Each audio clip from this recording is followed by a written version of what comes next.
Hasil Marin Sabah cecah 3 bilion ringgit menerusi pelaksanaan ekonomi biru. Itu antara laporan negeri di bawah payu. Langsung bersama Suaran Shah. Suaran, silakan. Ya, Otto. Sabah mampu mengeluarkan hampir 500,000 tan hasil marin bernilai lebih 3 bilion ringgit setahun menerusi pelaksanaan ekonomi biru. Ekonomi biru merangkumi 14 komponen termasuk tenaga lautan, karbon biru, pelancongan, pengangkutan maritim dan bioteknologi marin.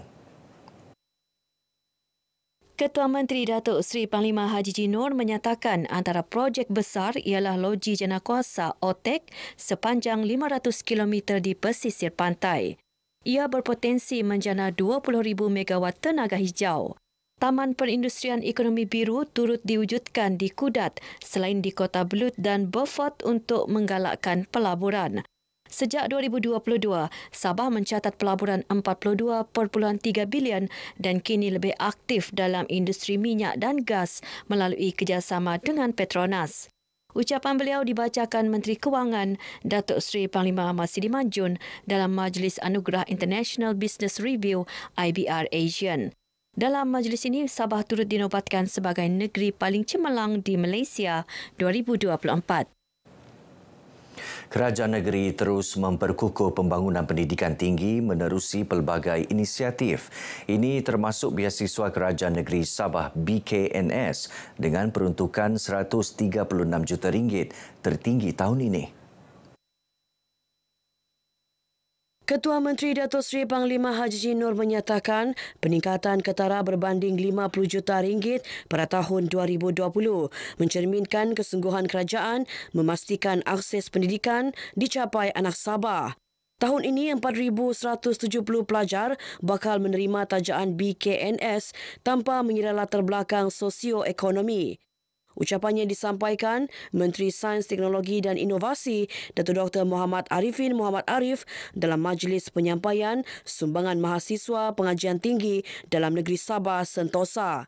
Lebih 600 pelajar menerima bantuan Sentosa RM300 secara tunai sekali bayar. Harapan saya, event-event seperti ini harus diperkasakan, diperkuatkan, diperbanyakkan lagi agar membantu student tetap terjaga kebajikannya. Saya berterima kasih juga kepada kerajaan. I'm glad that the government is able to help us, the students especially. So I do appreciate the government's funding to help the students to create a better, motivate the students. Sentosa dilancarkan Mac lalu membabitkan peruntukan RM6 juta dengan sasaran 20,000 pelajar Bumi Putra Sabah mendapat manfaat.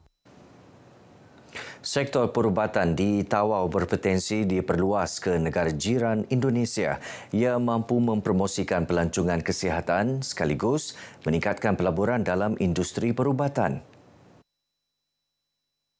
Disebabkan Tawau ini bersempadan dengan Indonesia dan telah memindahkan pusat pentadbiran mereka di Nusantara, di Kalimantan. Jadi sudah pasti ini merupakan satu ruang perniagaan pelaburan yang boleh kita ambil untuk memberi pulangan yang lebih lumayanlah daripada industri perubatan ini. Secara tidak langsung ia akan mempromosi medical tourism kepada Malaysia, khususnya di Sabah dan di Tawau ini. Beliau menyaksikan majlis menandatangani memorandum persefahaman MOU antara KMI Tawau Medical Center dan Ruslia Healthcare serta pelancaran perkhidmatan keselamatan dan kesihatan pekerjaan. MOU bertujuan memperkukuh kualiti perubatan bagi menurunkan kadar kemalangan dalam pekerjaan. Bagi tempoh Januari hingga Mei 2025, lebih 4,000 kemalangan di tempat kerja dilaporkan di seluruh negara. Kampung Semawang di Sandakan berpotensi sebagai pusat penternakan ikan sangkar sesuai kedudukannya di pesisir pantai. Ia bakal meningkatkan taraf ekonomi dan pendapatan penduduk. Menurut Adun Dilantik Datuk Jafari Waliam, kajian bersama Jabatan Perikanan akan dilakukan untuk mengenal pasti lokasi terbaik pembinaan sangkar ikan. Jadi, ini adalah tempat berpotensi untuk kita memajukan kepada belia-belia untuk menternak ikan sangkar di kawasan Kampung Semawang ni. Tapi kita akan nak kenal pasti juga, kita akan bawa Jabatan Perikanan untuk mengenal pasti air yang betul-betul berpotensi untuk kita tubuhkan satu komuniti Kampung Semawang peternakan ikan sangkar.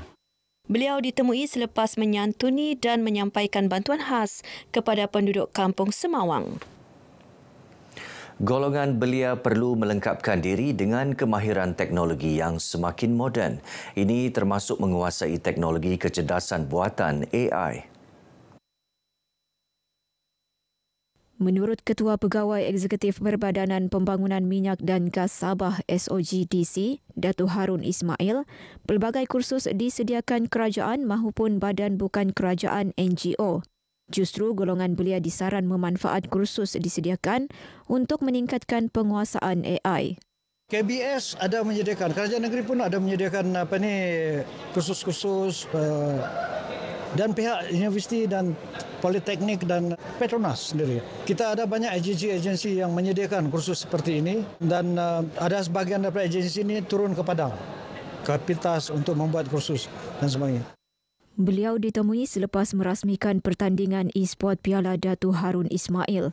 Pertandingan disertai lebih 450 belia bertujuan mencongkil bakat muda dalam sukan elektronik untuk diketengahkan ke peringkat antarabangsa. Datuk Harun terdahulu menghadiri program jalinan kasih DHI bersama penduduk Kampung Rosop Pantai. 171 peserta berjaya menamatkan kursus kepimpinan wanita Akuan kedua 2024. Ia membuktikan usaha berterusan kerajaan negeri memperkasa wanita sebagai pemimpin berkaliber. Menteri Pembangunan Masyarakat dan Kesejahteraan Rakyat Datuk James Ratib menegaskan pentingnya penglibatan wanita dalam kepimpinan termasuk politik, sektor awam dan GLC. Setakat 16 Julai, wanita mengisi 33% jawatan timbalan setiausaha kerajaan negeri, 30% setiausaha tetap dan 50% ketua jabatan. Ucapannya disampaikan oleh Setiausaha Tetap Kementerian Datuk Maria Chong. Akuan disifatkan sebagai platform strategik melahirkan pemimpin wanita berwawasan dan proaktif selaras agenda Sabah Maju Jaya. Kerajaan negeri turut komited memperluas program pembangunan wanita seperti Women's Lab dan Simposium Kepimpinan Wanita akan datang. 6 sekolah menengah agama negeri SMAN terlibat program Genius e-Tuition. Inisiatif bertujuan membantu pelajar mendapat akses kelas tambahan secara dalam talian. Program diperkenal Yayasan Bumi Putera Sabah YBS dengan kerjasama Jabatan Hal Ehwal Agama Islam Negeri Sabah JAHIN serta Genius Sendirian Berhad. Satu berita gembira kepada ibu bapa. Satu inisiatif kerajaan bekerjasama dengan NGO yang betul-betul berasrat untuk membantu rakyat. Beliau ditemui selepas majlis pelancaran Genius e-Tuition yang disertai lebih 1,000 pelajar SMAN seluruh negeri. Kita mesti berpandukan kepada apa juga garis panduan yang diwujudkan oleh atau dikenakan oleh Jabatan Pendidikan. Apa saja pendidikan yang kita terlibat, kita harus patuh kepada sukatan ataupun tata cara kementerian. Program Genius e-Tuition menggunakan teknologi kecerdasan buatan AI bagi memantau prestasi pelajar. Ia turut memberi maklum balas berkala dan peribadi kepada ibu bapa serta guru agar tiada pelajar tercicir pembelajaran. Baik saudara, sekian perkongsian dari Negeri di Bawah Bayu. Kembali bersama Otto untuk lebih banyak perkembangan semasa dalam negara. Malaysia Madani, rakyat disantuni. Silakan Otto. Baik, terima kasih suara langsung dari Sabah.